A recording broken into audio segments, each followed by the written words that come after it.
Yes, ladies and gentlemen, it's Monday, and you know you know what that means. I guess it's the wrong show for saying that, but it's Monday Night Raw. So of course we here at Wrestling Inc. are chatting all about it.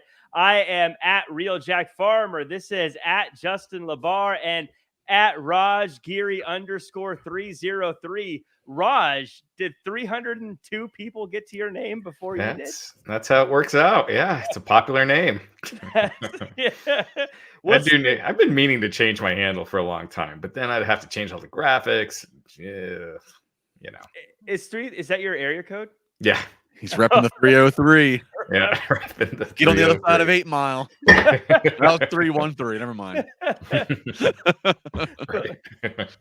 How you guys doing? This is the last show before the Royal Rumble. Things are picking up, right? Yeah. I thought football season's over. Tonight's Raw should be one of the higher rated episodes of the year. Next week should be as well.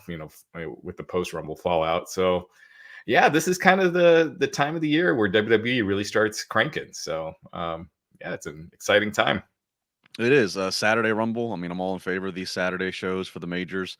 Makes a lot of sense on a lot of levels. And this Raw, as we'll talk about, it's 3 hours, so it's long. I mean, there's no way to make 3 hours not be long again. But it was actually a really pretty decent Raw. There was a lot to kind of look at, and a go home show before Rumble. It could be a Raw that you really could phone it in, and a lot, for lack of a better term, because it's like you don't want to. There's no story that can go past Rumble because everybody in theory needs to have a shot to go to Mania. So you kind of are just filling time. But their version of filling time tonight was some entertaining segments, surprisingly, and like some of the best matches I've ever seen on Raw. And that's not hyperbole. So I was pleasantly surprised with how WWE handled Raw tonight. This entire Raw was very different than usual. The pacing was different. It felt like they took the old format and threw it out because things were different. And we'll definitely talk about that because very interesting Raw this week for sure. I want to talk real quick, though, about Friday night and the shows that aired there, Rampage and SmackDown. We always like to talk about ratings to get things kicked off. So Friday's live edition of AEW Rampage drew an average of 594,000 viewers on TNT. According to Showbuzz Daily, this up 12.93% from last week. And it got a 0.24 in the demo, which is up 20% from the week before. Those are some big numbers. That's a big jump. SmackDown, on the other hand, drew 2.255 million viewers on Fox via Showbuzz Daily. That was up 3.73% from the previous week, and it got a 0.64 rating in the key demo, which was up 14.28%. Really good numbers for the Friday, Raj. Yeah. I mean, SmackDown was way up. That 18-49 demo rating, that was their best demo rating since September 10th. So we're going back 4 months for the last time they did a number that good. And then 2.255 million. That was their third best number since that September 10th show. So really strong night for SmackDown. I don't know if that means like the Roman Seth stuff is just really catching on or what exactly, because it didn't seem like it had any special attraction that would have caused a bigger number than usual. But it was a really strong number. Really, for either show. Justin, did anything happen Friday do you think that bumped those numbers? Because both of them, usually when it's just like a 1% or something, I shrug, but those demos being double digits is kind of a big surprise. Well, I mean, I did watch. I watched SmackDown off and on Friday, as I recall. I mean, Seth was there, and again, the whole thing with the Usos. I think it's just the fact that you are getting some crossover. I mean, Seth is one of the bigger stars WWE has, so a little bit of crossover. You competition wise, there was nothing major in terms of sports or anything else that night that I can recall. I mean, obviously we're just in the thick of regular seasons for hockey and basketball, and no football on Friday night. For Rampage, it was live. That always helps, when it's live, more unpredictability. And while Rampage does, half of the viewership that Dynamite is averaging, they still speak of Rampage in a very like they AEW, I mean, talks about Rampage as if it's an equal, and Tony Khan's touting, and they put stars on them, and they put Adam Cole in the ring, they put CM Punk in the ring. I mean, so it's like it's not like it's while Rampage is clearly their B-level show, it's not the B-level show of talent for the hour that it's on. They really do give some star power on it. So, it's good news all the way around. All good news everywhere. Well, and Rampage too, they had John Moxley's first match since he came back, and that opened the show, and that was big. That first quarter, it did 694,000 viewers, and then it dropped to 573 for the second. So Moxley was the big draw on that show. On Dynamite as well, his quarter did really big. Obviously, there is a little bit of they got a good lead in with the Big Bang Theory. So that first quarter now, basically with Dynamite, you're going to often see it be the highest rated. But yeah, Moxley's quarter on that. With this on Rampage, Moxley's quarter, it dropped 17% to the second quarter. So he was a big needle mover this past week. I'd like to see what our quarter hour numbers would be for our show if we had Kaylee Cuoco on right before us. What would happen? Yeah.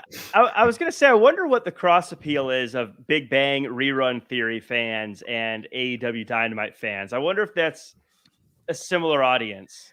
Well, it does a lot of women. And so Dynamite, their numbers in the female demo have been up a lot the last few weeks because of that, because they are drawing in a lot of women at the beginning of the show with people sticking around. And that's why you're seeing them load the front of the show up and trying to get as many people hooked, that's coming in. But it is a weird one as far as that's not a natural pro wrestling lead in, but it's super popular. You look at the reruns and the ratings for the reruns, and I'm pretty sure Big Bang Theory is probably doing a bigger audience than Dynamite each week, at least overall viewers, not in the demo. I think it's probably still pretty close, but yeah, it's a big deal. Raw needs to combat. They need to get NBC to purchase some reruns of 2.5 Men. All right, let's get Charlie Sheen and some strippers on before Raw. Let's see this stuff crank up now. I feel like Raw would take it one step further and have Charlie Sheen on Raw after the show. Yeah, I mean, those reruns, they do big business. Friends, that's another show that is, it's been 20 years since that show's been on, and it still does huge ratings with the reruns. Yeah. In the chat, Mike D asks, Akeem or one-man gang character into the Hall of Fame? Justin, I'll let you field that one. I have good memories of both characters. That's one I know that there's no set criteria. I don't think that's not one I see anytime soon. I'm not saying it won't ever happen because they build the Hall of Fame class each year like you would a wrestling card. You have your headliner, you have your mid carder, your tag, your manager. That one that's gonna have to go deep until they get to that. I don't think either character made enough of an impact. They're not there yet to have to get him in the Hall of Fame. Again, I have fond memories of Akeem and the dance, but I was a bigger fan of One Man Gang than I was of Akeem when I was younger, but now as an adult, I don't know, I like them both. Yeah, Akeem was a character during probably one of my favorite years of wrestling, in that 88, 89, and that Hogan and Savage tag match against the Twin Towers where Savage turned heel. So I always have fond memories, but the one thing is he was involved in that class action lawsuit, and they really haven't been inducting people that were part of it. So, it's petty. I wish, they could put that to the side when it comes to, honoring people that, really help make the business, but it is what it is. Yep.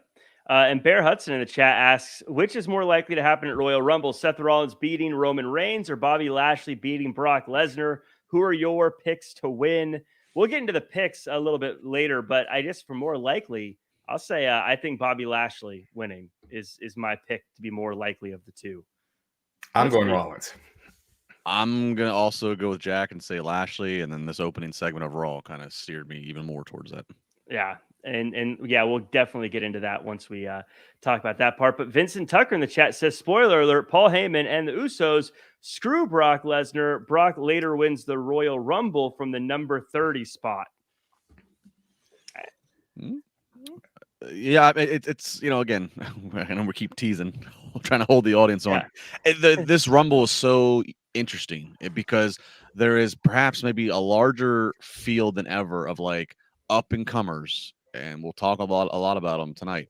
Of like maybe it's their time. The change, the NFL's changing the guard of the new QBs.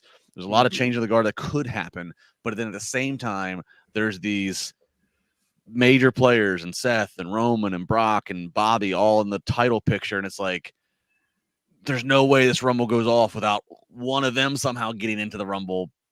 So this is one of the more unpredictable Rumbles ever, which is great, by the way. So yeah, there's no foregone conclusion, but yeah, I think Rollins winning is more likely, but I think it's because Brock screws Roman.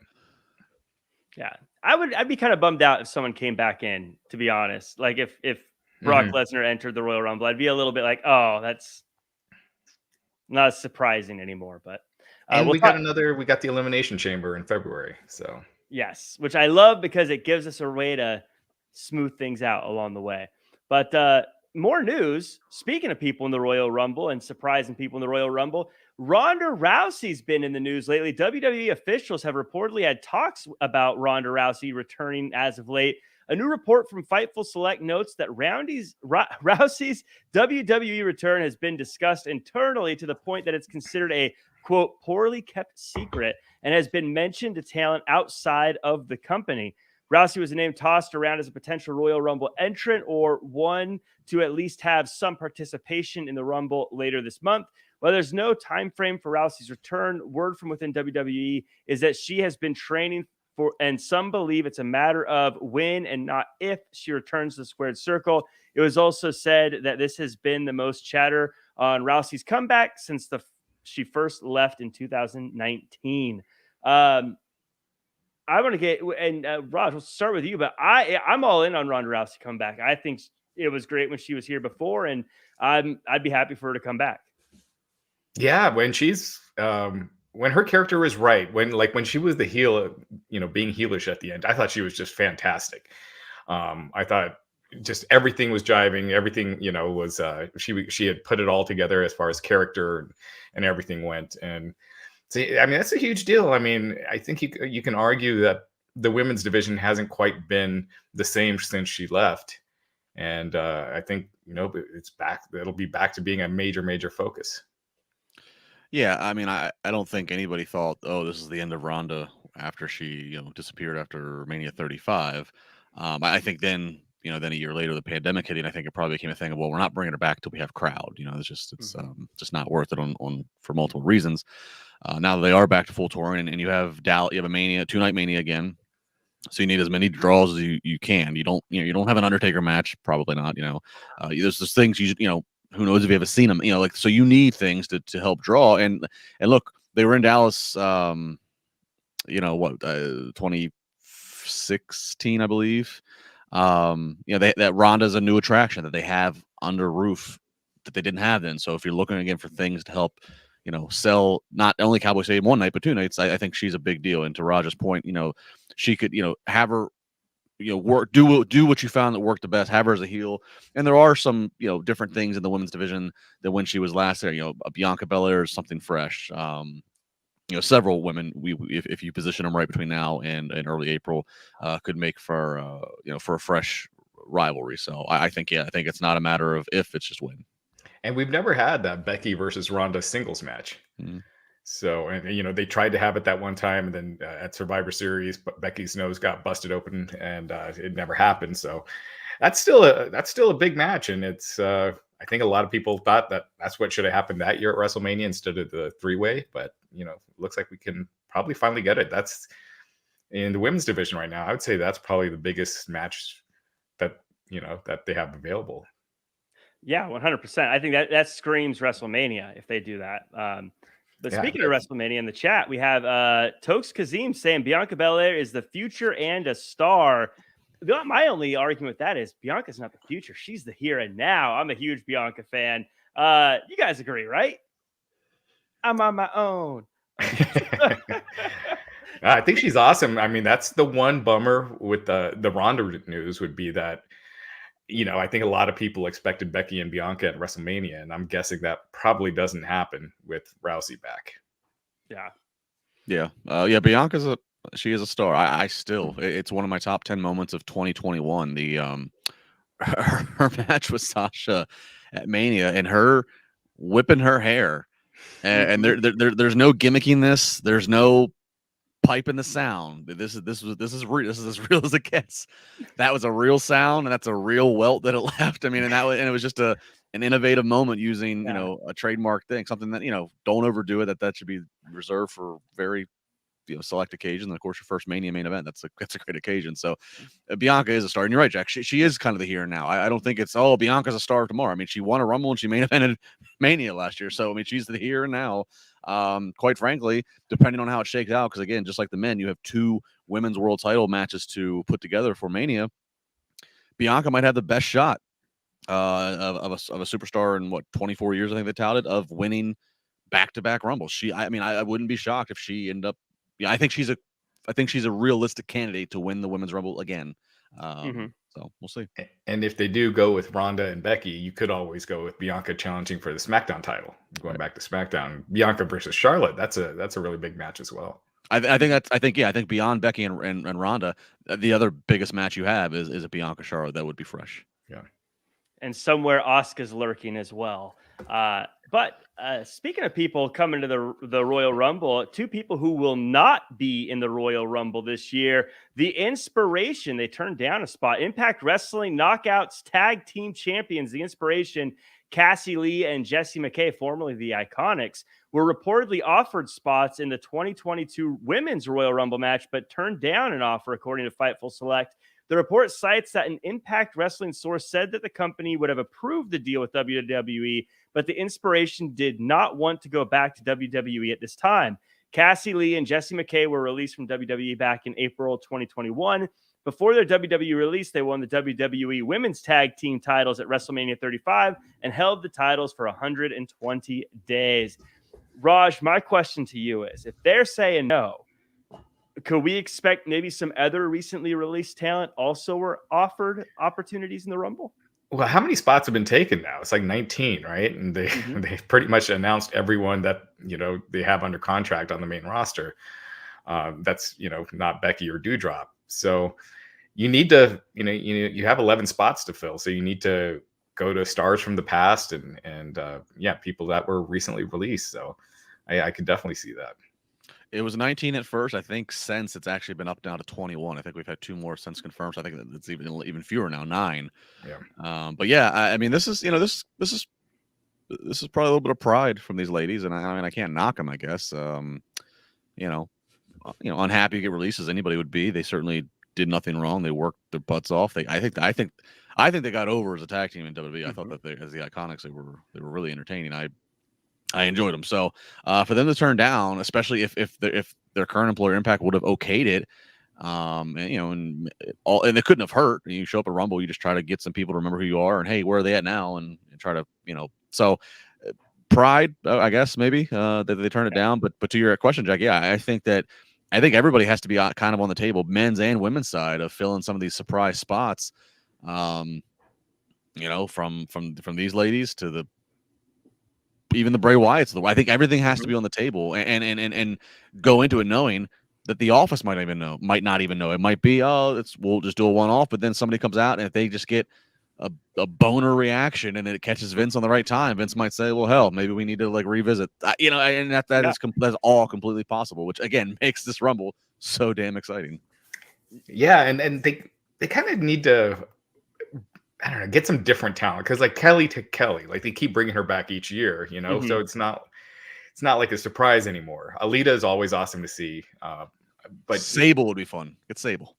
I don't see that happening, but but yeah, you're right, Raj. There are certain people, especially in the Women's Rumble, that seem like they always come back every year. You can almost just slot them in as they're going to be in the Rumble. I think the Bella Twins are always in it every year, it seems like. Well, but in fairness, there's not nearly as deep of a list of women to choose from. You got to remember, they only started keeping a full women's roster 10 years ago. So it's not like there's a ton to pick. I mean, Right. It's just, it's not like the men's. There's not a, they just started doing women's rumble a couple years ago. So there's 30 spots is a lot of spots. There's just not a ton of women, and then you start going into like, all right, do people remember that female? Was she too small of a, so I think they're going to kind of be in that spot for a little bit until just again more women populate their divisions. Right. Well, speaking of that, Vincent Tucker in the chat asks, would fans actually cheer Rousey versus a quote heel Lynch? I think it depends how they play. I could see it going either way, but what say you guys? I think Rousey's been gone long enough that they will. With Becky, they boo her. They're just not like hardcore booing her. It's like, oh, I'm doing it because it's part of the show and it's what I'm supposed to do. But I'd much rather be cheering her. So yeah, I can definitely see that, and I'm sure Rousey will get a huge response when she's back. I'm guessing probably the Royal Rumble. That's why I got leaked out this week. Yeah, I think Rousey and Lynch. I think it'd be I think it's total shades of gray. I think it's gonna be total shades. It's gonna be the let's go Becky, let's go Ronda, it's gonna be a very split crowd. I don't think you're gonna get the crowd to be definitively on one side or the other. Just by the way that they've booked and the reaction we've had of Becky since she's come back in her latest big time Becks. Yeah. Well, speaking of coming back, whenever you have something that comes back and you don't want it to come back, like hair, I always recommend using Manscaped. Cheers to 2022 and resolutions you can actually keep. How about having clean and shiny balls all year round?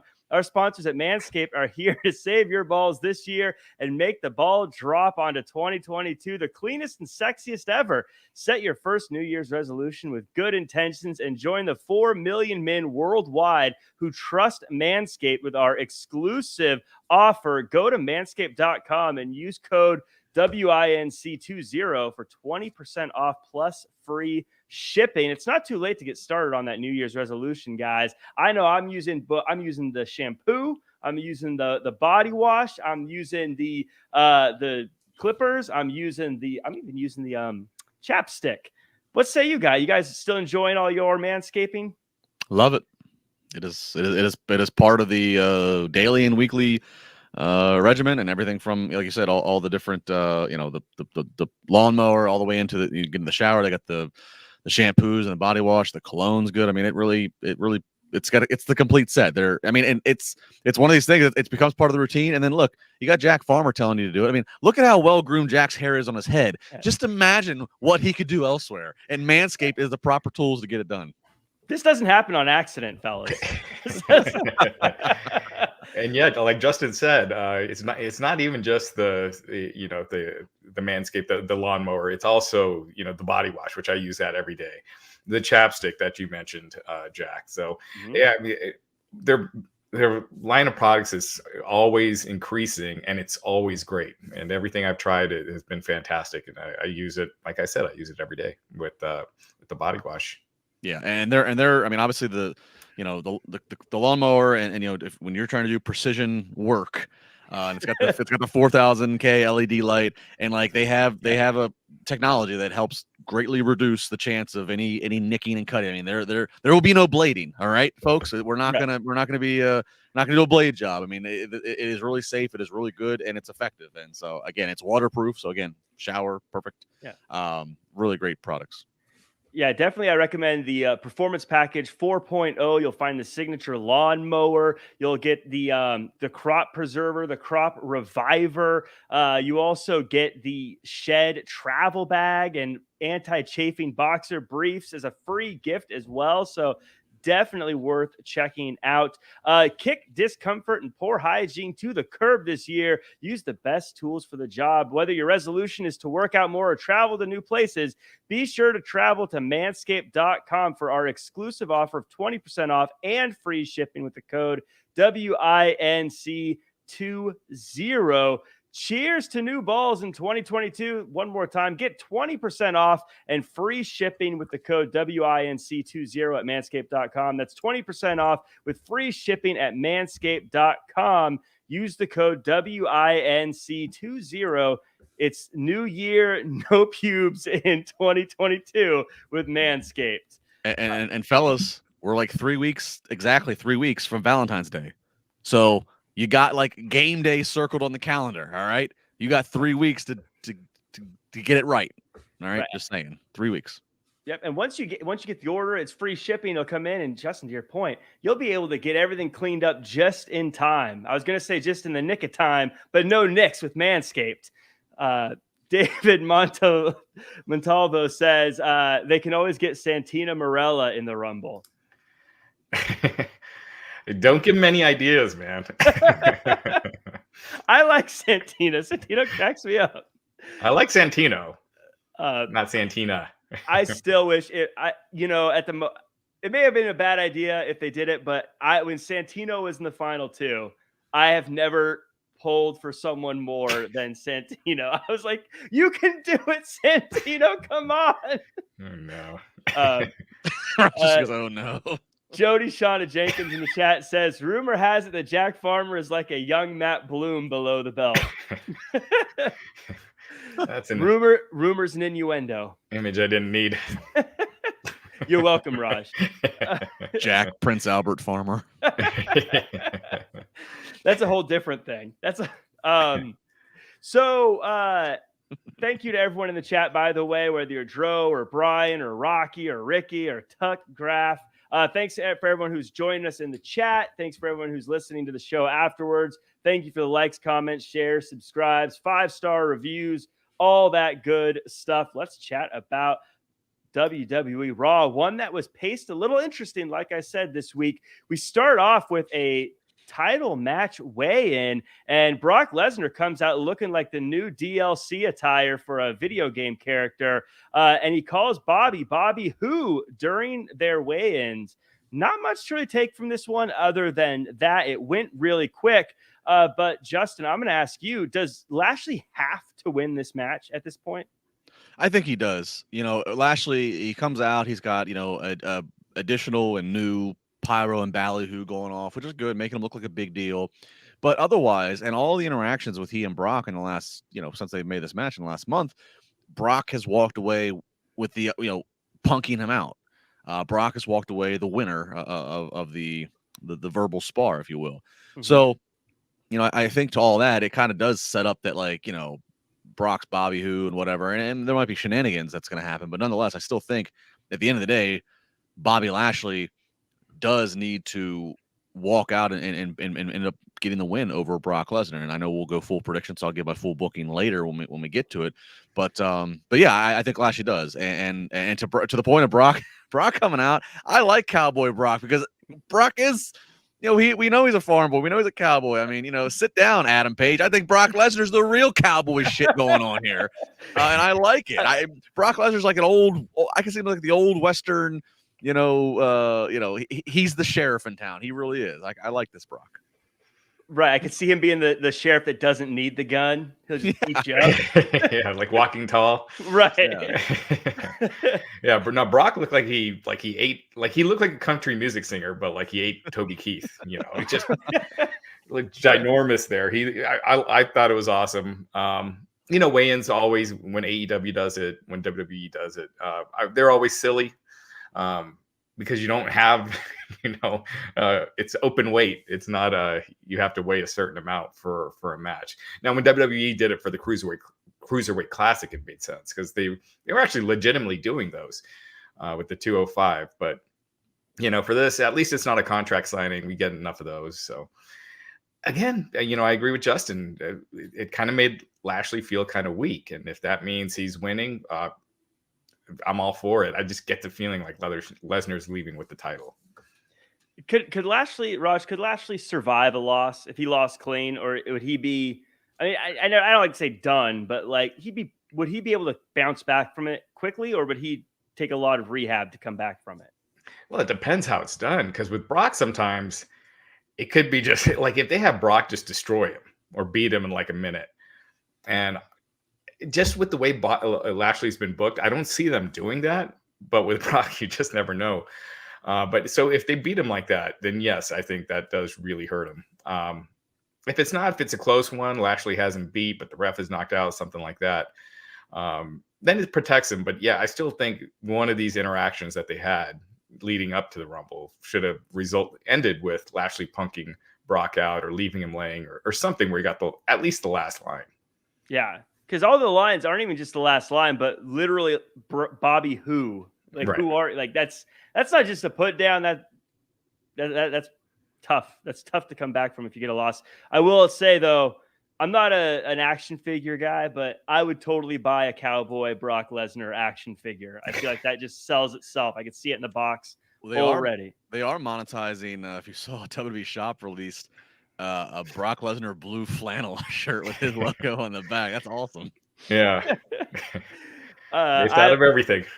We don't give Brock enough credit for reinventing himself, I don't think, because he's had the tights Brock to the UFC Brock to the Brock party Brock to now the Cowboy Brock. He's like a Jericho, maybe not like Jericho, but you know. He looks like he's having the most fun than he ever has. Yeah, and I don't know. Maybe it's just because he's talking more, so we get to hear from him more. So he's not just standing there bouncing and posing. But again, him dressing the way he is, like it truly feels like he's getting to like have the most fun that he's had. And I think he's always kind of enjoyed his run since coming back from 2012. He makes a whole lot of money to do very little, relatively speaking, and I think he works matches that seem like he's enjoying himself. He likes working against the smaller guys, actually. But this right now, this past since he's come back and he's been babyface Brock. This feels like he's like really just embracing it and just, I don't know. It seems like he's having fun, which is that translates on TV. Yeah, this is my favorite version of Brock in a long time. And as Justin mentioned, the fact that he's talking more. When did he come back? What year was that? Was that 2012? 2012? Yeah. So he's spoken more, in this month than he has the previous 10 years in the ring combined. Because he never did 10 years ago. Oh my God. Well, and he's more. He's more comfortable speaking now because if you remember when he came back the night after the Mania in Miami, after Rock and Cena won, he came back. He didn't have Paul. He came back and he was just Brock Lesnar, and they did have him do some promos. And again, if you remember, they're live. They weren't the best. Well, they were having him do the whole segment too. Having him go 15 minutes. Right, and so, but now it seems like he's just more comfortable with just speaking. He's telling knock jokes for Christ's sake. And he's not overstaying his welcome when he's out there. He's not rambling on and on. It's short and sweet, but it's enough that it just sits with you. It stands out.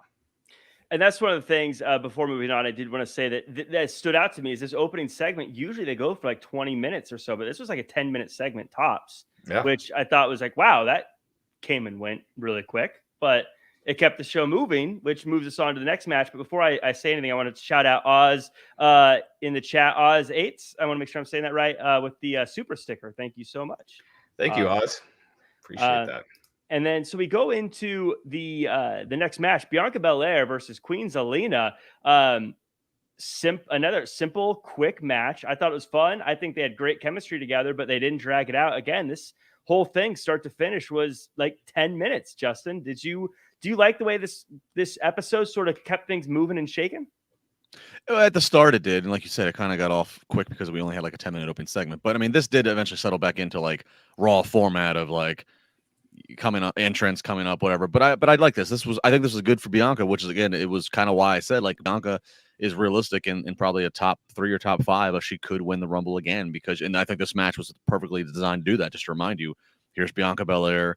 This is how good she can be. So I like Zelina's pre-match thing where she said, as I wish. I like that as a line for the Queen to have. Yeah, no, it was a good showcase. Zelina, she's only lost. This was only her second loss in a singles match since she won the crown. So they've been doing a good job protecting Zelina for the most part. So this win meant something, and Bianca could use more of those. So I liked it.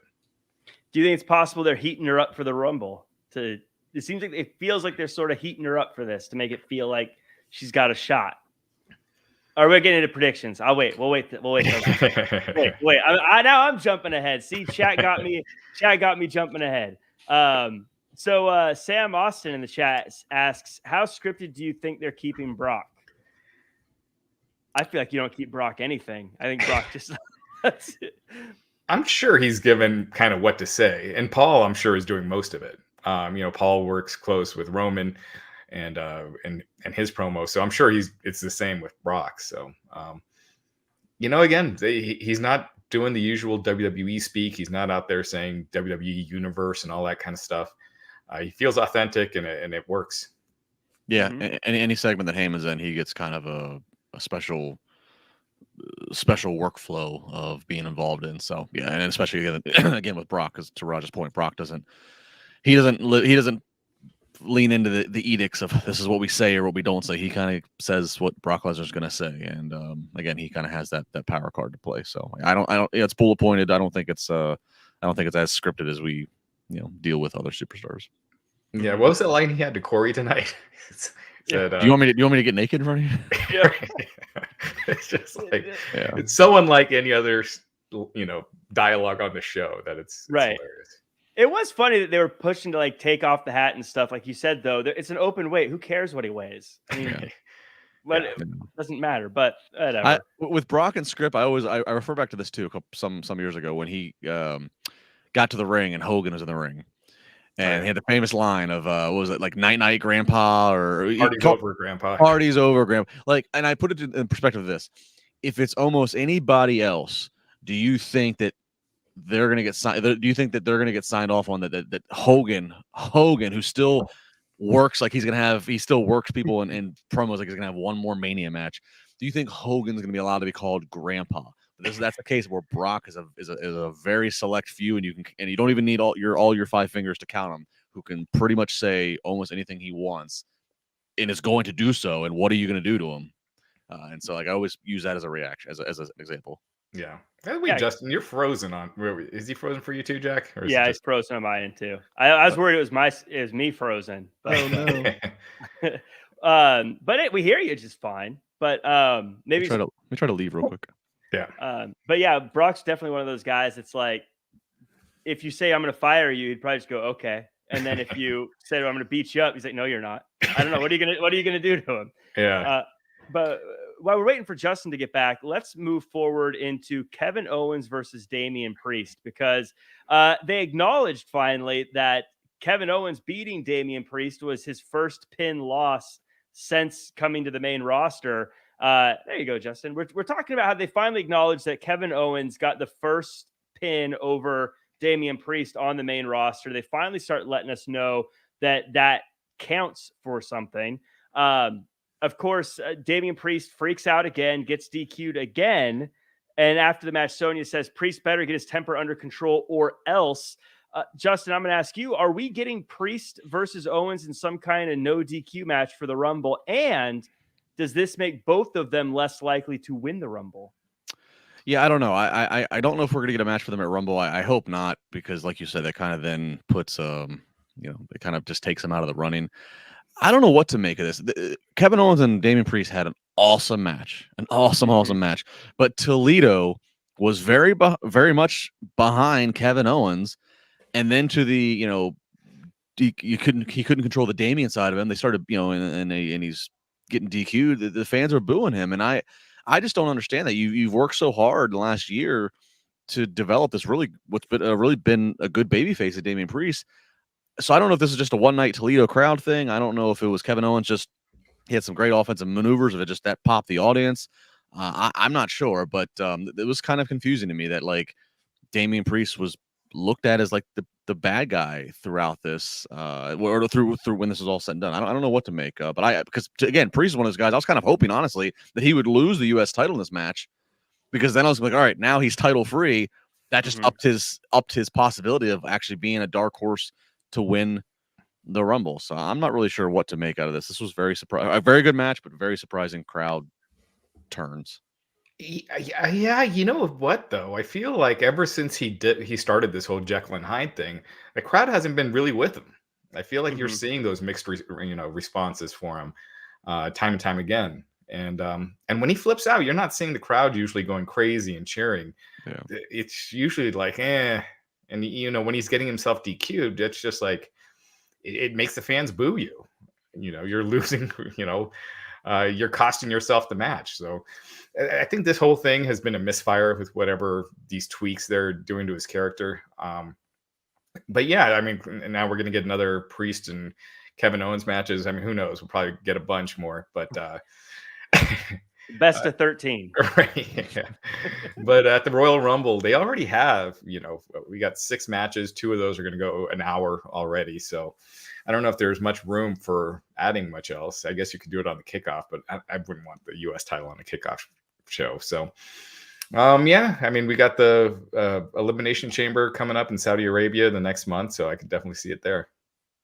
To getting the point of getting DQ'd, I think the idea of him having a Jekyll and Hyde thing could be cool, but he always loses when he does it. So it always feels more like okay, we're not going to see a finish instead of like, oh, now the bad guy is going to get it. It's just like, oh, okay, we'll throw this out. It doesn't count. Like I'm almost rooting for Kevin Owens to get the win before Damian Priest can freak out. Which you shouldn't be rooting for that.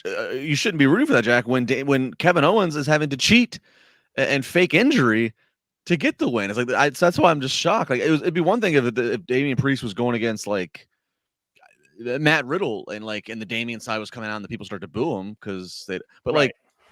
You got him up against Kevin Owens, who is back to being acting like a swarmy heel. So that's why I'm so confused by was this intentional? Did they want the fans to be booing him? I'm thinking they think of it like a Hulk Hogan hulking up kind of thing, or like a warrior going crazy. But when you get DQ'd every time, Hogan didn't get DQ'd every time. That's the problem. No, he comes off coming across kind of like a dumbass, but you're losing your matches and it's your own fault. Right. So it also makes him being the champion seem less impressive because he's just like any other bad guy that intentionally gets DQ'd. So he doesn't lose the match. So he's like the honky tonk man. Yeah, it's weird.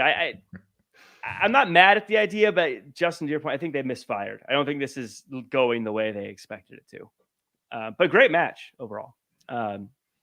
We get a bunch of backstage promos for the Women's Rumble, which I always love these quick little deals here. But it leads to a 6-woman tag match: Ripley, Dana Brooke, and Liv Morgan going up against Carmella, Tamina, and Nikki ASH.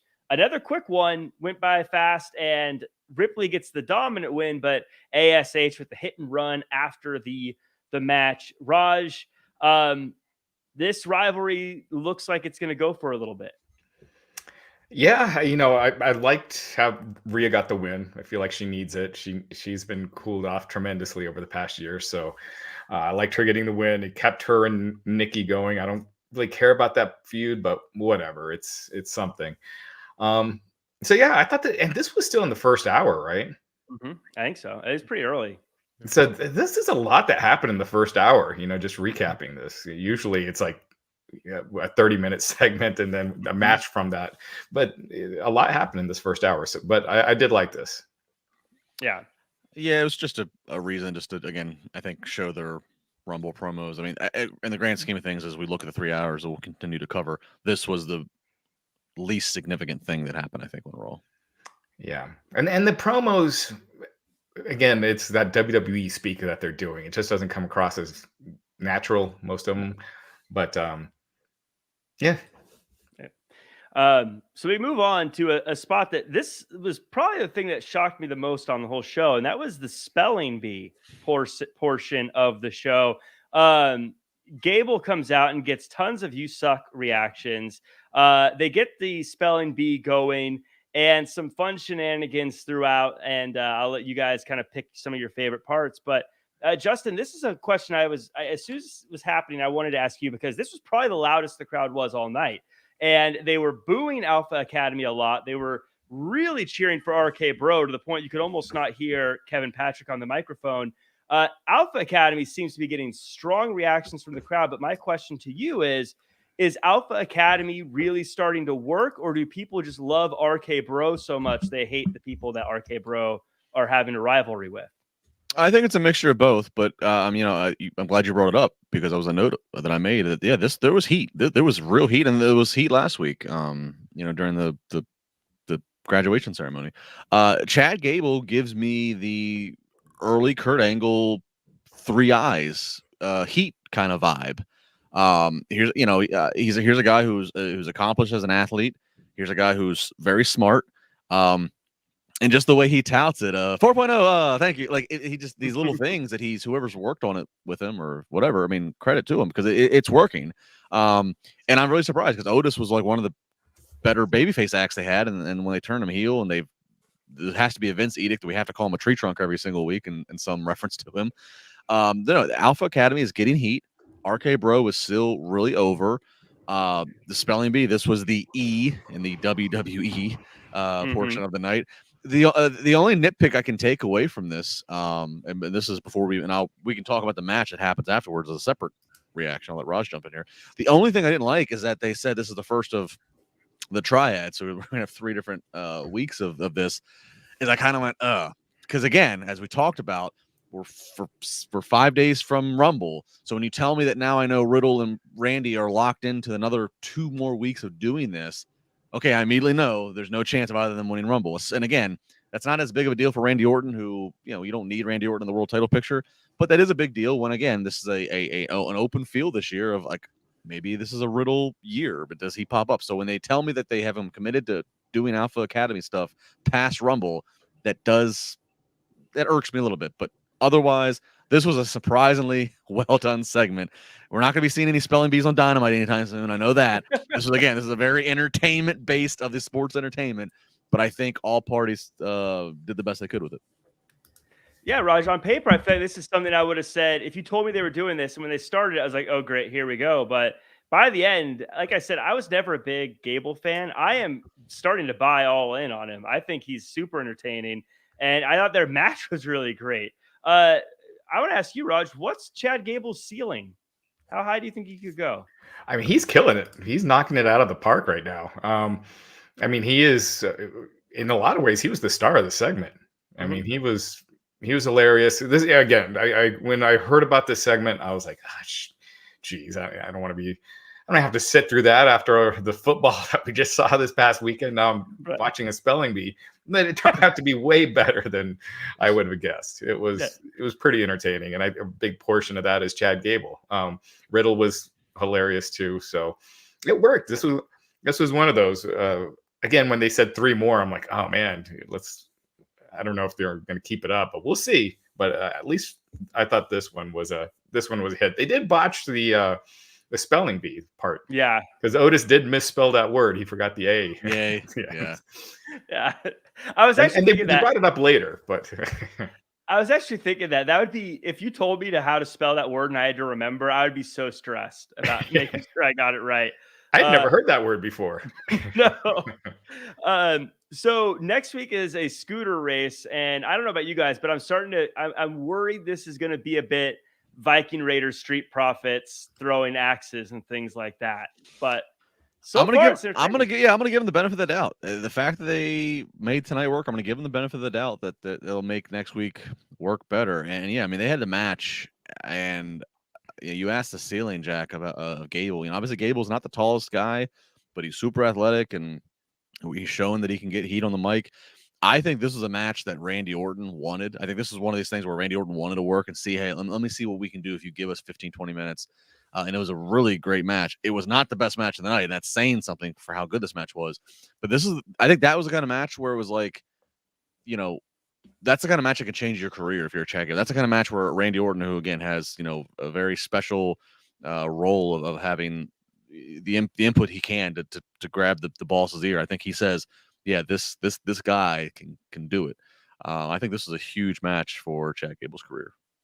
Yeah. Well, at first, when they made the changes to Otis's character, I thought that was a big mistake, just because he had so much charisma, and we hadn't seen this storyline with Mandy play out in front of fans, and once fans return. So, but with Gable, I mean, Gable is definitely the star of the show, but it's been working.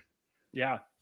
Sam Austin in the chat asks, wasn't Gable Kurt Angle's illegitimate son? I think that was Jason Jordan. Jason Jordan is Gable's tag team partner. What was the name? American Alpha, right? Yeah. And then Oz in the chat asks, who are your picks to win the women's and men's Royal Rumble matches? Hey, Raj and Jack. Also, 20th anniversary of the 2002 WWF Royal Rumble was 3 to 4 days ago. Yes, we will be giving you our picks at the end of the show. 2002, that was the the one where it looked like they were in a garbage place, right? What was, I guess, a parking lot? Like, that's what the set looked like for 2002? Am I? Or Yeah, they had the West Side Story promo, right? And was that 2002 or was that 2005? I can't It's remember. going to be a very Royal Rumble tonight.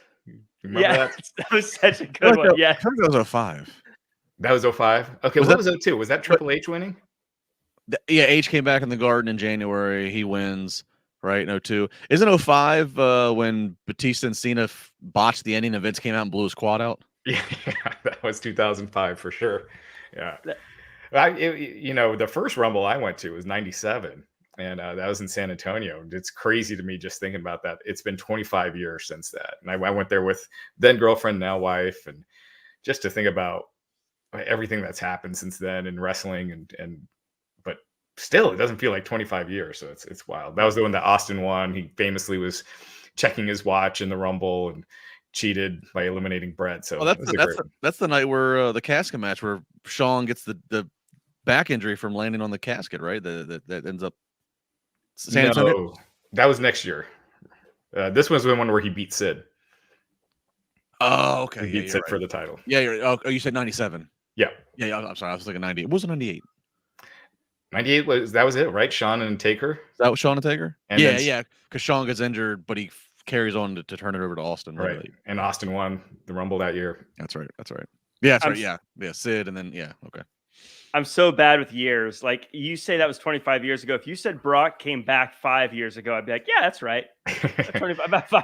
If you said that Rumble was 10 years ago, I'd be like, yeah, that sounds about right. Before 2000, I have my years pretty good. Actually really good. But after 2000, it's just I have no idea. Same. I can start at like Rumble 92 and I can tell you every world title change in WWF up until about through like 98, 99. And then like 2000s come. It's probably because I was entering high school. So like, I started worrying about like girls and everything else. It starts to get fuzzy in my memory. Right. But like, Yeah. Right. Yeah, priorities shift. All of a sudden, I wasn't determined to see every Monday Night Raw if I could go to my girlfriend's house on a Monday night if her parents were gone. Yeah. Until Austin lost to Kane, I could probably tell you every world champion. And then they started doing just so many titles changes with Vince, like Kane and Undertaker both beating Austin one time, and then they got stripped. And Raj, if we ever need to fill like 15-20 minutes on like on all three for tease, all three of us are back Saturday night for the Rumble. If we ever feel like we need to like fill some time to let the audience filter in and get on the live stream, that could be a fun game where I'll start a year and we'll see. I'll give you one. I'll say, all right, what's the next one, and we can see if we can. Oh no, I would not do good at that. But I'm curious to see how I do. Especially that, once you get to the Attitude Era, it gets crazy, especially if you do like WCW in 2000 was nutso. But that I could. Oh no, we can't do WCW. No. That was like every 2 weeks there's a new champ. Yeah.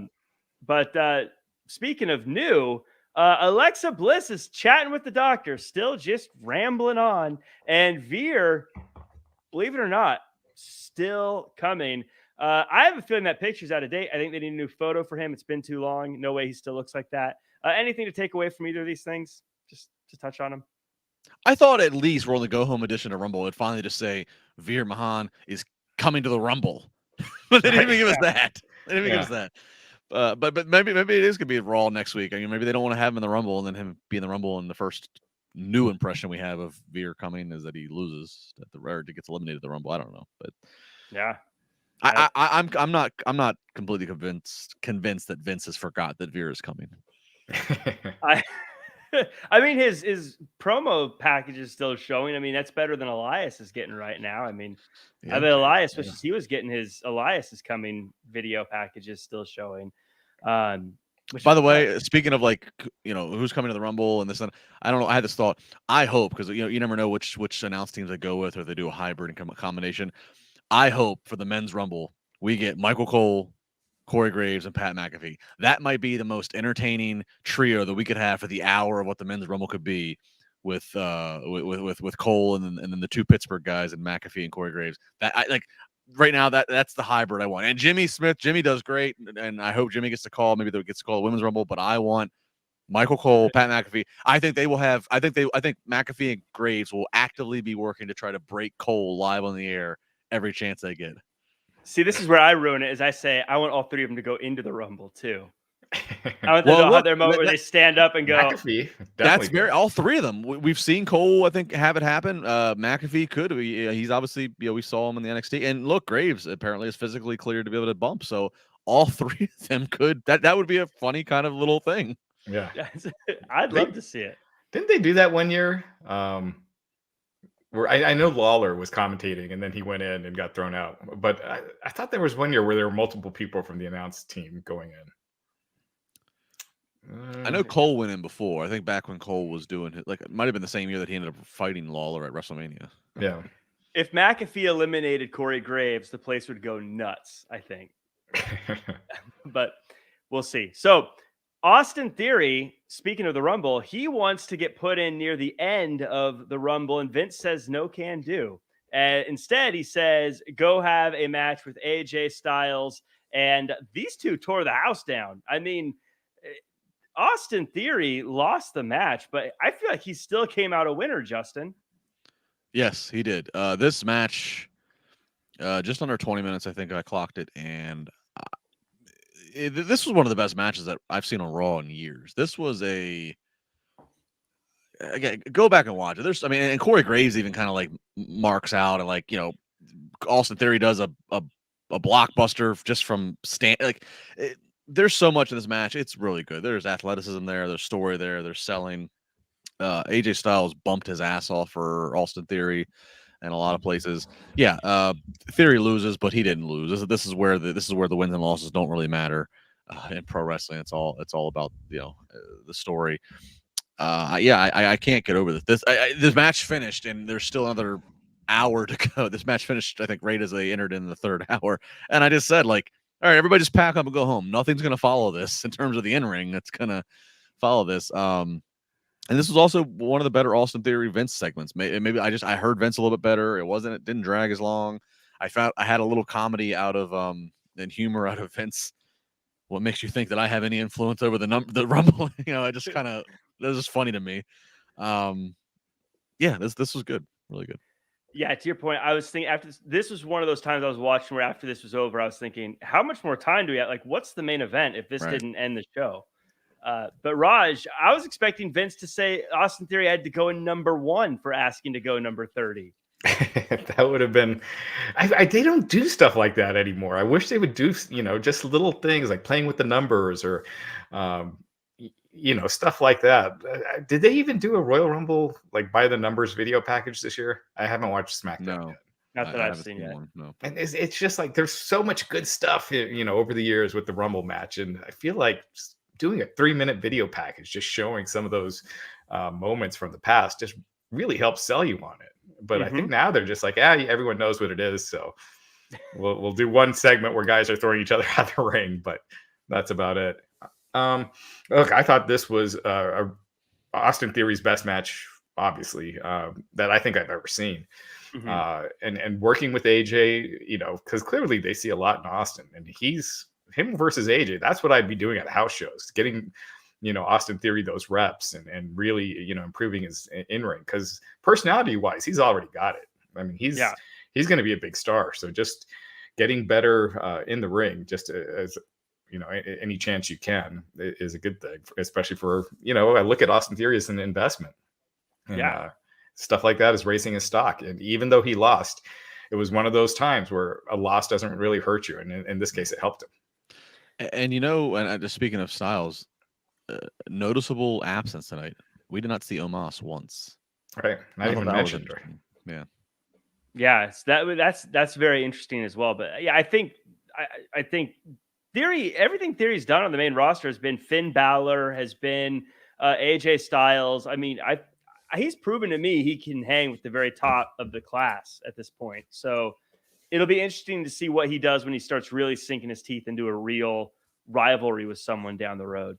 Again, I mean, if you're trying to book, if he doesn't win Mania, or excuse me, if he doesn't win Rumble, Austin Theory, and you're trying to think about what his Mania match is, Austin Theory is one of those guys where if they can get Cena, that to me, that's a non-title, non-main event, or well, non-title, but maybe it's a main event for a night. Like if you're trying to find an opponent for Austin Theory, like I think he just reminds me so much of ruthless aggression era John Cena, and the way that he's being pushed and young and good looking, and like everybody just knows this is the stock. They called him a blue chipper tonight.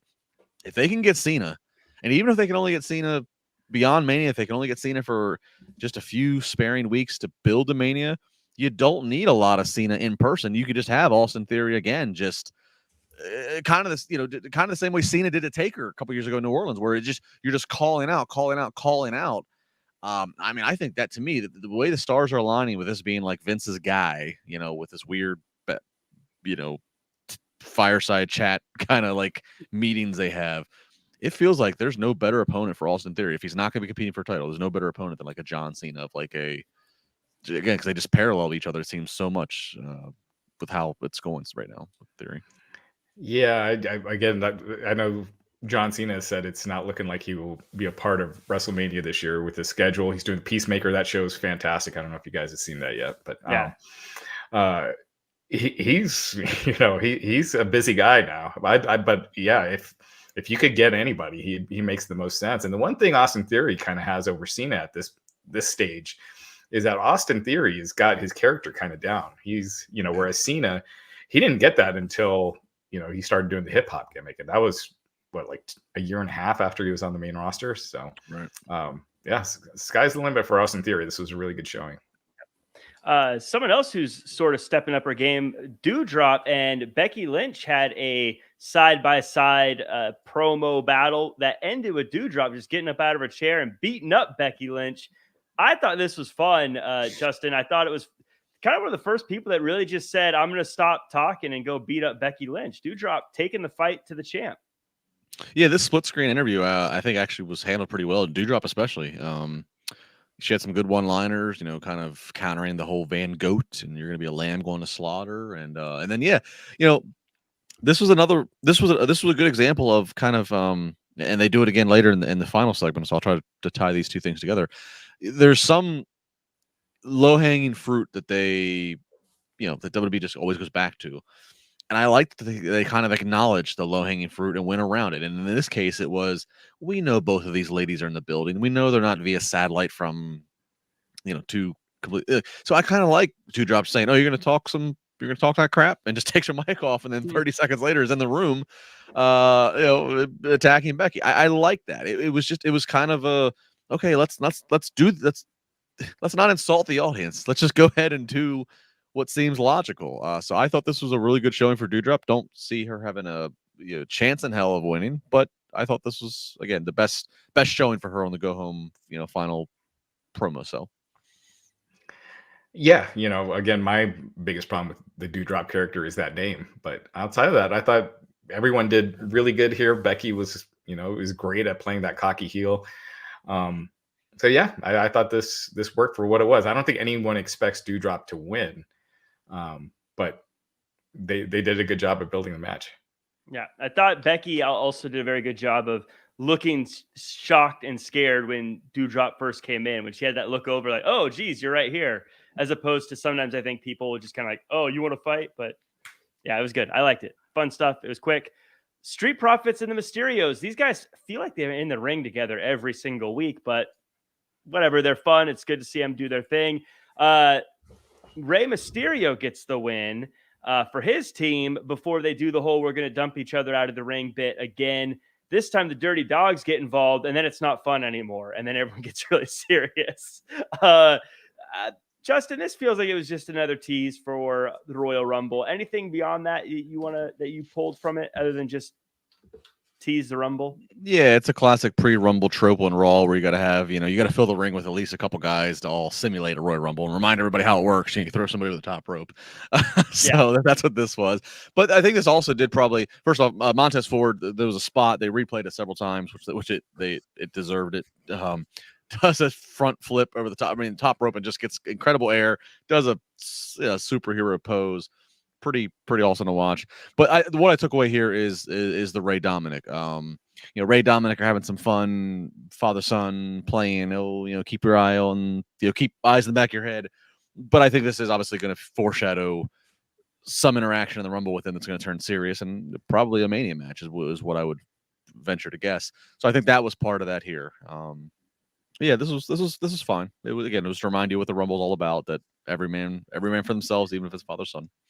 Do you see that one jump that Montez Ford did, like over the top rope, like, and he looked like he was doing like a Superman pose? So I mean, the super.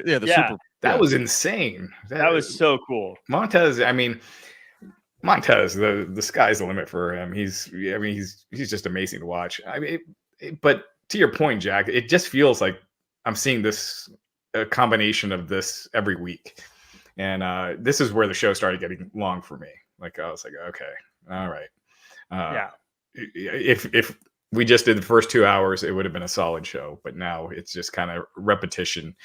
But it was, that being said, these guys worked their asses off. It was a good match. It's just a lot of the same.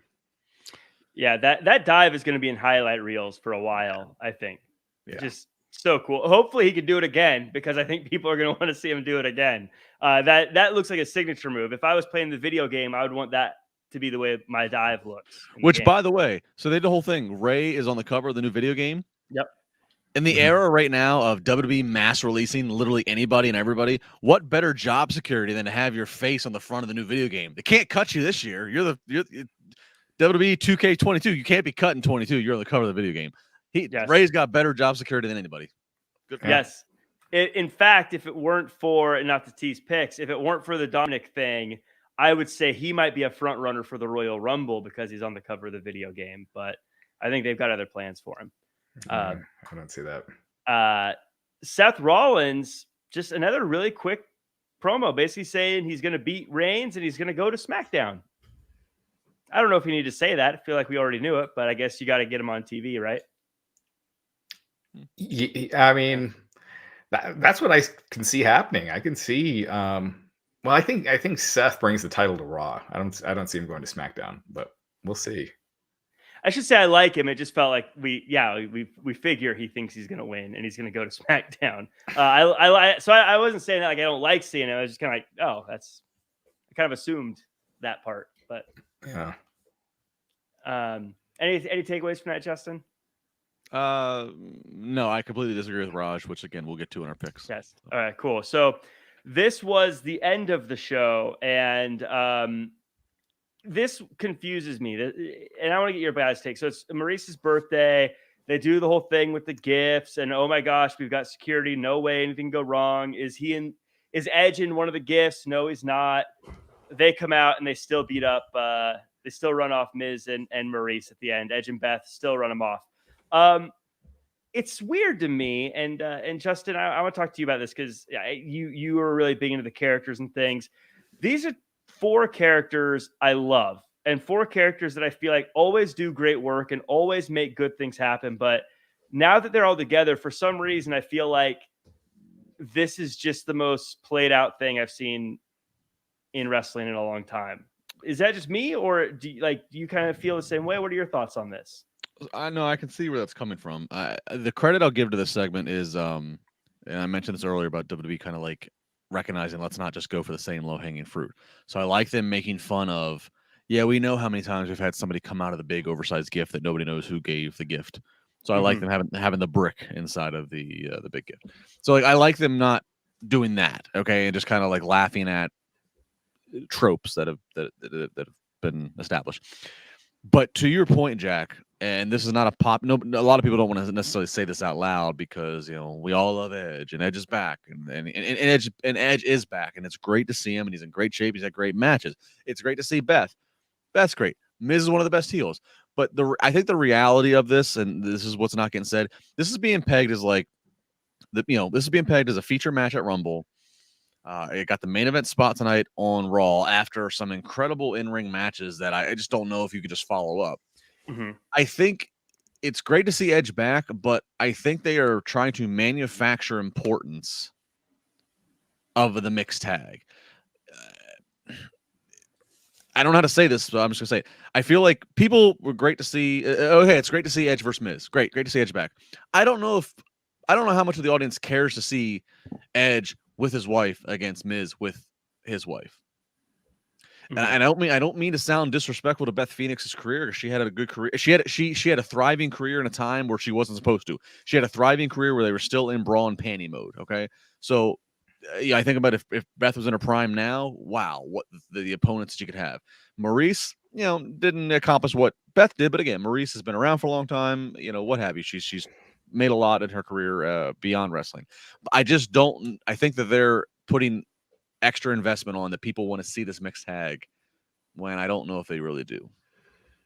So it's one of those when Maurice first came back where it sounded like a good idea. Like, oh, Beth Phoenix, they're in this feud doing a tag match.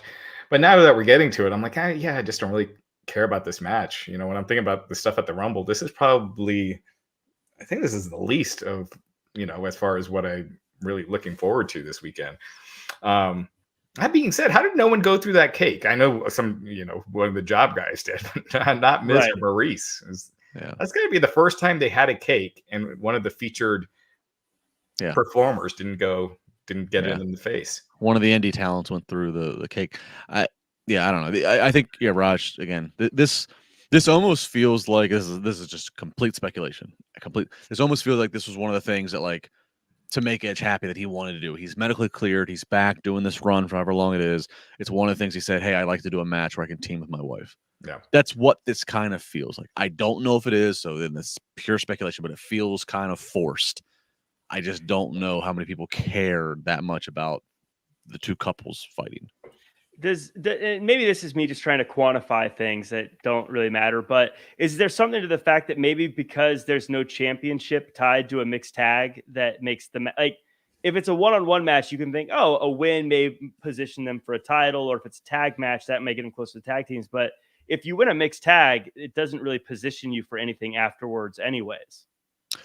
Yeah, that and a lot of times if you're on if you're on the Royal Rumble card in a match, they don't reuse you again in the 30-man Rumble. They used to back in the 90s, but now they have so many talent, and now Rumble is so much about surprises and bringing just one-offs in that they're not going to waste a valuable 30-person spot. If we already got Miz and Edge featured on the card, we don't need to waste 2 spots on the card to have them come back if they're not going to be winning it.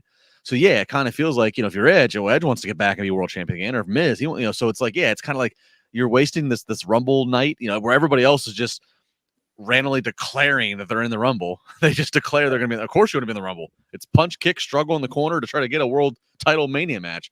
So it's like Edge and Miz should surely want to be in the Rumble more than they want to be tagging with their wives. It's weird. Yeah, I'd rather see Beth Phoenix against Maurice in a singles match than the mixed tag. Yeah. That being said, Miz is always. I mean, Miz has been doing this for so long. He's really good at what he does, and he was, like Justin said, I like the stuff at the box. I thought Miz did that really well. So it definitely wasn't a boring segment, but yeah. Well, that does it for the show. Let's just transition this right into our predictions, and we'll start with it. We'll start with we'll start with a super chat from It's Z. Potential call up for Walter after Mania. In my opinion, most credible contender to Roman Brock for either title, with Brie in Rumble. Chance we see Bryan too. So a couple of questions in there. And Raj, we'll start with you. One, do you see Walter, now known as Gunther, getting called up after Mania? And with Brie in the Rumble, do you think Bryan will be in the Rumble?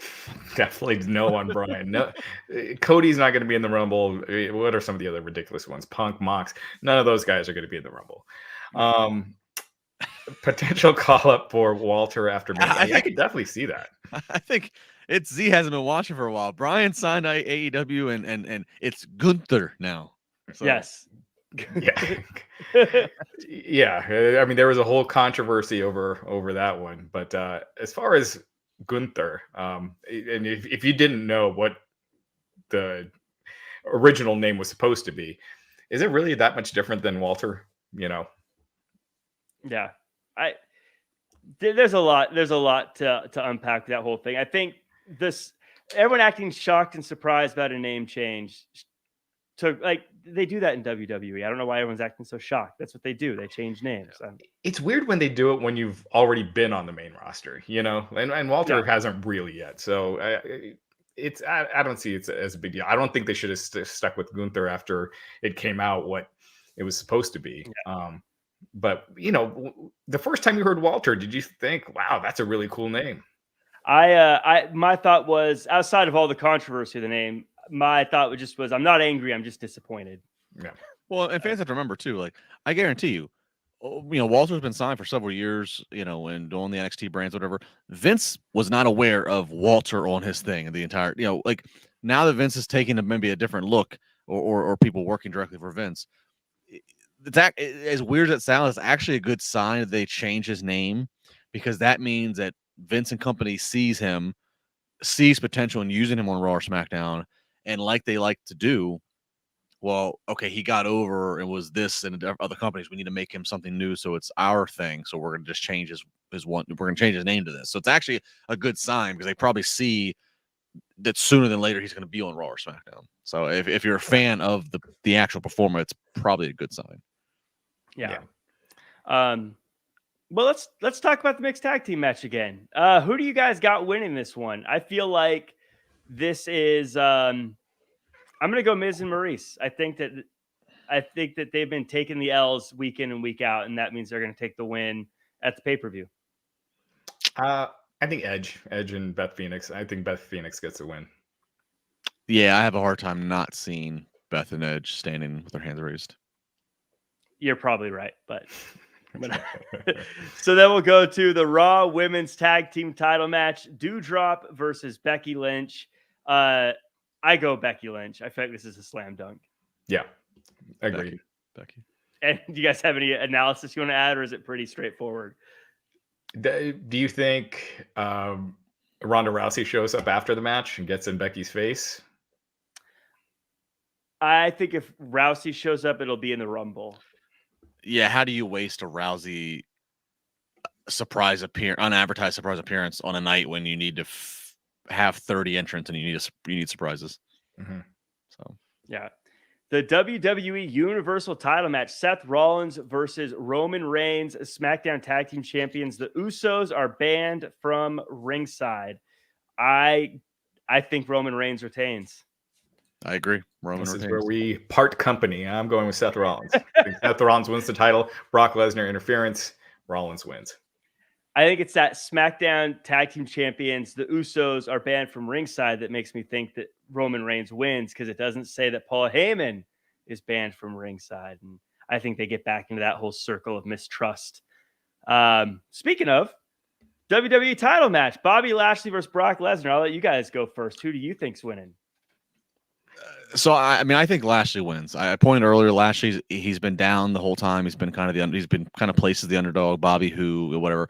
I think Bobby gets a win. I think it has to be with some shenanigans. I don't think he wins clean. I think whether it's Usos, Roman, Heyman, whatever. I don't know where that moving part is, but I think Lashley wins. And then I think you can have, Brock maybe then enters the Rumble or something. But I think Lashley wins. And look, Lashley wins. He stays on Raw as the champion, because then if you have him as the Raw champion, I'm just going to jump ahead. I think Brock could potentially win the Rumble and then go after Roman. So if the Rumble determines the SmackDown title picture, it's better for the Raw title picture to be open-ended and need the Elimination Chamber, because the way it looks right now on the Raw side of things, there are so many more guys who fit I could see them in the chamber. Again, the Riddles, the Damian Priest, the Austin Theories, all on Raw. So that would make more sense to have one of them be thrust into the number one contender spot. Does Lashley make it to Mania still as champion? That all depends on which number one contender they want to go with, obviously. But it just makes more sense to leave it open-ended on the Raw side of things and to declare it's Brock versus Roman for Fridays.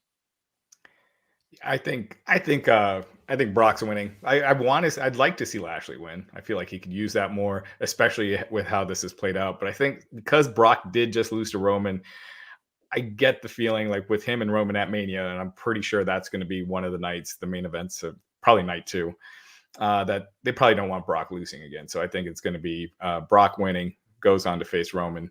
And to make that happen and not do title for title, that means Roman loses to Seth or at Elimination Chamber, but I think it'd be here. All right, Jack, what's yours? I say Bobby Lashley wins. I think Bobby Lashley, I think he retains. And I think Brock Lesnar goes on to Elimination Chamber and wins that match to earn a right to face Roman Reigns, is how that works. Is what my thought would be. He just wrecks the 5 other people in that match. But let me throw a bonus question, because since we all get to since the 3 of us get to hold each other accountable on 5 nights from now, give me a surprise in the men's Rumble of somebody who's not currently under contract, and I don't mean NXT either, so NXT doesn't count. Give me somebody who's not currently under contract that we know of with WWE that shows up in the Rumble. I'm kind of cheating because I saw someone say this on Twitter, but I like the idea and I'm just going to steal it. Matt Cardona. That's mine. Yes. Hey. That's mine. Because he can fuel his he keeps touting to Vince and everything. I kind of think that's a good one-off. Yeah. I think it works for him. I don't think he needs to win it. I think him just being there, it works. Yeah. That's who I would like to see. I like that idea. I was going to say maybe Sean Waltman. He said he's cleared and he's been doing some, he's been tight with the company. So he's someone I could see. I'll pick a different one just so we don't have the same one. I'll pick Braun Strowman. I could see coming back for a one-off. Ooh. I don't see that one. That might be one where if you remind the fans of who you let go, they might not be so thrilled about that. I don't know. Right. Maybe.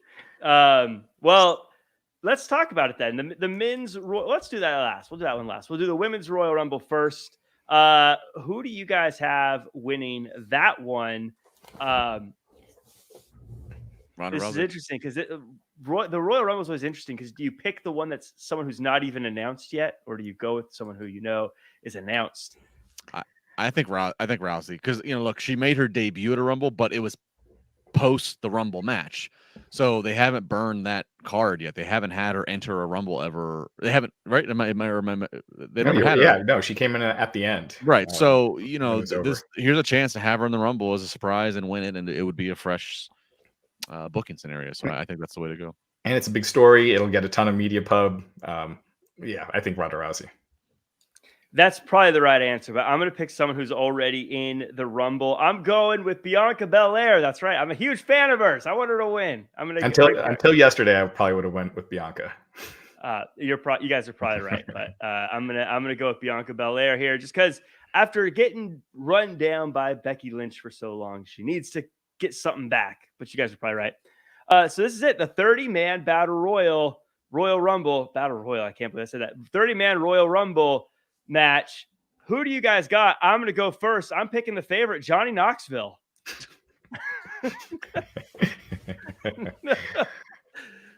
No, I don't think. I'm going to say AJ Styles is my real pick. AJ Styles. Oh, okay. I'm going to go Big E. You don't sound confident.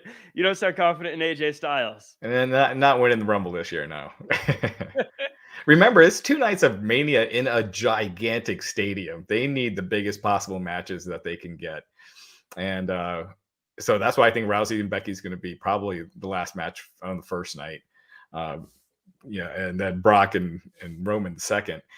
And for the men's, for the WWE Championship match, I think it's going to be Seth and Big E. So I'm going Big E here. I'm going to say it's Brock. I'm going to say Brock. If Brock gets screwed and loses to Lashley, he somehow enters back in the Rumble and wins it. I know it's not the most original thing, but again, to my point, I think that if for all the fun names that there are to pick that could win the Rumble, that have the stock, AJ Styles, Austin Theory, Riddle, Damian Priest, like Big E, you can throw them all in Elimination Chamber, and that makes that Saudi Elimination Chamber that much more. All right, so one of these guys, so I think that. And it also matters too how they position Rumble. Which if they let the women's Rumble match go on last, you're definitely more likely to have a surprise like Ronda win it. So we'll have to watch that too. And of course, we'll have all Saturday night into Sunday to to banter about that. But I'm going to say Brock wins. The layout of the card is so important to how this plays out. Right. Like whatever happens when changes all my expectations of everything. Like if both Brock and Roman retain, then I have no idea what's going to happen in the Royal Rumble.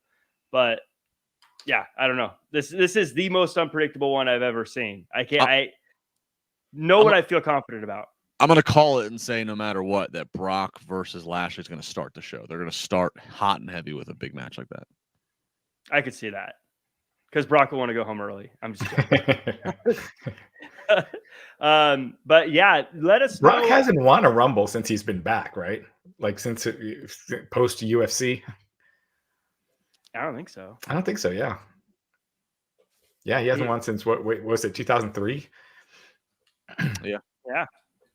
Wow, if he wins it, that'd be the biggest stretch between wins, right? It'd have to be 20 years, almost 19 years. Yeah, I mean, like when I say it's not original, it's not original. Like we've seen somebody not win in the title picture jump back in, but I mean, it would be, to Raj's point, it would be. It's not like he's been winning Rumbles all these years. So, what would be a duplicate is if he gets screwed out of his match against Lashley, and then like if he enters Rumble somewhere early on and does what he did in Houston a couple years ago, right before the pandemic hit, where he like runs. He did enter number one, right? That was the year that he entered number one, and he ran the gauntlet until getting eliminated by Drew. So yeah, that would be a little redundant if he like is running through. So I think it's one of those things where like Brock loses to Lashley if it happens, and then he comes in at like number 30, and just that he wins it. But if that happens, I question that being the last match. I don't know if that's a big enough ending. I think you would then want to hold the women for last if that's the case. Is Drew going to be back in time for the Rumble? Because I know he's hurt, if I'm not mistaken, right? Yeah, I think that's still in the air. Well, safety first, but that'd be cool to see him in there if that's possible. But yeah, this whole show, I have no idea. This is the first one. Every pick, I'm just like, I have no idea. All right, Raj, give us a Saturday night plug for everybody to tune in with us Saturday night. Yeah, it'll be the three of us here Saturday night after the Royal Rumble with the Wrestling Inc. podcast. So make sure you join us this Saturday night. Is Raj gonna have a cocktail in hand? It's Saturday. It's Rumble. I might have to. Yeah. All right. Super chat says Ho Joe to go Polinski asks if Brock starts it, does he wait 3.5 hours for the Rumble match? I mean, if he loses, I don't know. If he wins, there's no reason to wait. I don't know. Because Brock's deals are very different from regular other wrestlers. So he has like a per match deal. So would that count as 2 matches, on his deal? No. Yeah, I'm sure it would. If you're Brock, I'm sure he would say it's 2 matches.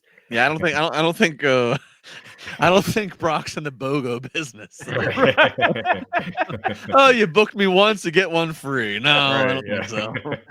Vince got me on Groupon. And then do they want to use 2 Brock matches in one night? Because those aren't cheap. No. So yeah, definitely check us out after the Royal Rumble. We're going to be on right after the show right here on Wrestling Inc. But in the meantime, make sure to check out the NXT after show on Tuesday, the AEW after show on Wednesday, the SmackDown and Rampage after show on Friday. Raj, there's something going on Thursdays. Is that happening? I'm still trying to decide that. TBD. I'll let it be known tomorrow.